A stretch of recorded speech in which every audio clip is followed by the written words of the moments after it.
I never believed in fairy tales until I met her. She walked into my life like a breeze through an open window, gentle, unexpected, and impossible to ignore. The first time I saw her, she was standing in line at the town bakery, dressed in this pale blue dress that somehow made the whole world look sharper. Her posture was regal, her voice soft but deliberate. Everyone called her the Princess. At first, I thought it was just a nickname, some local joke, but the way people paused when she entered a room, the way their voices hushed out of respect or awe, there was something different about her. We fell in love slowly. She never rushed things. She liked walking barefoot in the garden, reading by candlelight, and always smelled faintly of lavender and something I could never place. It wasn't perfume, it was her. A year after we met, we got married under the old oak tree behind our house. It was just us, a few friends, and the wind.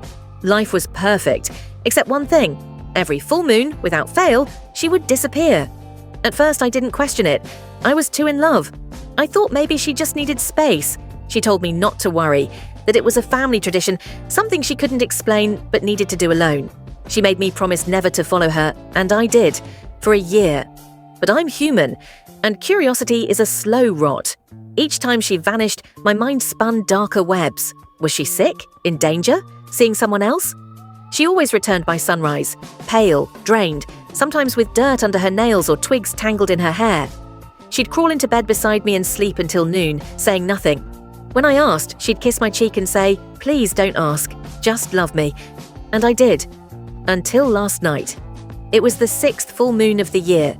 She kissed me goodnight like always, slipped on that same velvet cloak, and walked barefoot into the woods. I waited until I couldn't hear her footsteps, then followed. The forest behind our home is ancient. Thick trees that twist toward the sky like reaching hands. I kept my distance, heart pounding, branches whipping my face. She moved fast like she knew exactly where she was going, and then she stopped.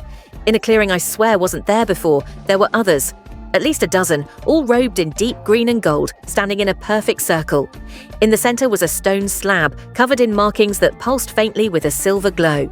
Moonlight poured directly onto it, unnatural and cold. My wife stepped into the circle. The others bowed, and then she changed.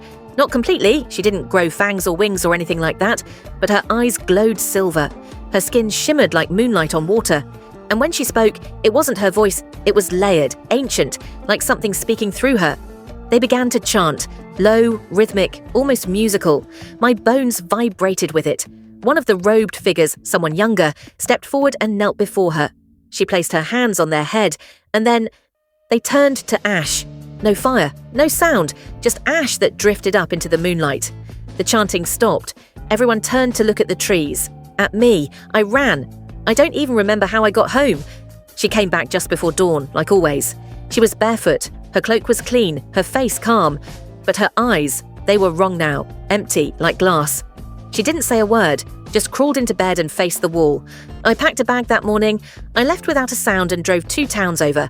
I've been in a motel for the past 36 hours. I haven't slept. There's something outside the window right now, not a person.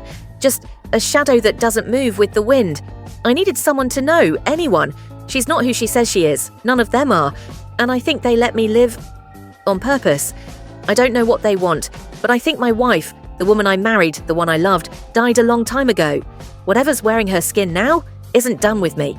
And the next full moon is in 27 days. I haven't slept in 3 nights. The shadow outside my window is gone during the day, but it returns every evening when the sun dips low. It never knocks. It just stands there, unmoving, like it's watching me breathe. It knows I'm afraid. I tried going to the police yesterday. I didn't mention the ritual, just told them my wife was part of some strange cult in the woods. They didn't believe me, of course. Small-town cops never do. But even if they had, what could they do? Bring her in for what? Being too ethereal? I asked them to check on the house. They said they would. 2 officers went out. 1 came back. The one who survived wouldn't talk. He just kept repeating the same thing in the hospital, eyes wide open, pupils blown. She's not from here. She's not from anywhere. Desperate, I went to the only person in town we all quietly avoided.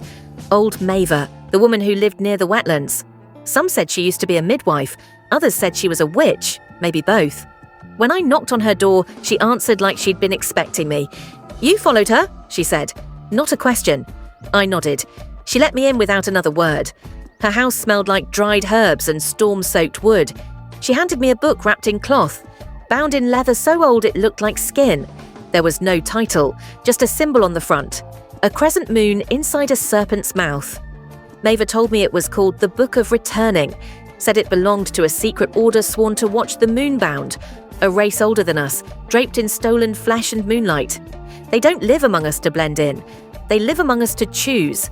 Every century they harvest. Not in a way you'd expect, not souls, not blood, memory. They erase people, rewrite them, leave just enough behind to walk and speak and smile. They feed on our histories, the very concept of who we were.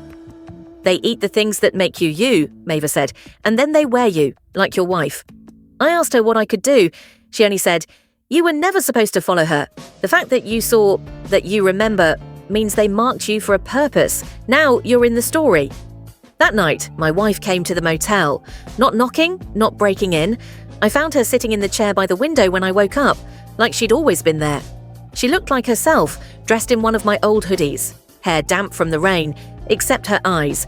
Still that mirror glass silver. "I didn't want you to see," she whispered. "You weren't supposed to, not yet." I asked her what they did to the boy in the ritual. She shook her head. "That wasn't death. That was promotion. He's part of us now. United States." She reached out and touched my hand. Her skin was cold and soft, my vision blurred. For one moment, I wasn't in the room anymore. I was in the clearing again. But this time, it wasn't a memory, it was a preview, and I was the one kneeling. Then, just like that, I was back. Gasping, alone. She was gone. But on the motel mirror, written in fog, was a message. "You're invited." I'm writing this now in Maeva's basement. She's drawing sigils on the walls. She says they won't stop them, but they'll slow them down. There's another full moon in 4 nights.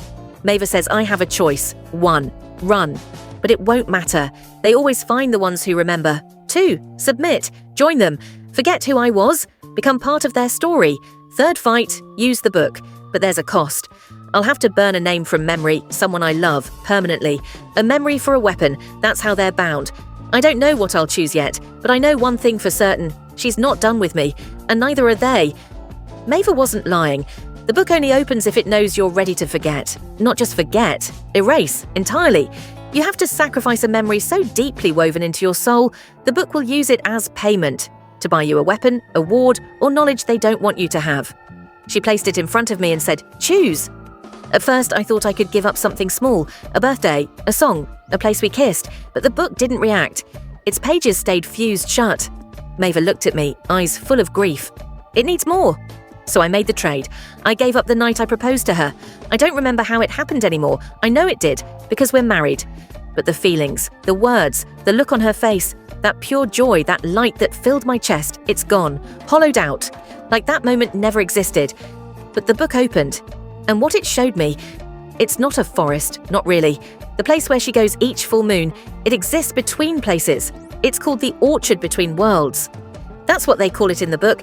It's where they gather, feed, renew. Every moonbound carries 2 names. One they were given by the orchard and one they stole. My wife's true name is Selen Vian, and she wasn't supposed to fall in love with me. They don't feel like we do. They mimic. They rehearse. Love is something they wear like a wedding dress until it no longer fits. But somehow she did feel something real. That's why she warned me, why she begged me not to follow, because the moment I saw the ritual, I was no longer her husband. I became an offering, but she defied them. She let me live. And now the orchard is unraveling because of it. When I woke up this morning, I found a pattern on my chest. Not a tattoo, not ink, scars. Symbols carved into my skin while I slept, but there was no blood, no pain. Maeva examined them, pale and silent, then whispered, "They've marked you as a catalyst, a hinge. Something is going to change, and it'll start with you." The symbols are protection and a warning. They say, the next full moon is not a ritual, it's a reckoning. One of theirs has broken the ancient rule, and you, mortal, are the consequence. That's why they're watching me, not to kill me, to see what I become. It's tomorrow, the full moon. Maeva's basement is sealed. The book is beside me, open to a page I can barely read, but it shows her face. Selen Vian, my wife. It says if I speak her true name under moonlight, I can summon what remains of her humanity, if it's still there. But it will draw the others, all of them. A calling, a war drum. One man with a stolen memory versus a gathering of immortals who feed on the soul's foundation. I'm writing this now in case I don't survive the night, in case no one ever finds me again. I don't know if she's my wife anymore, but I know one thing, I'm not running. Let the orchard come. Please like and subscribe my channel.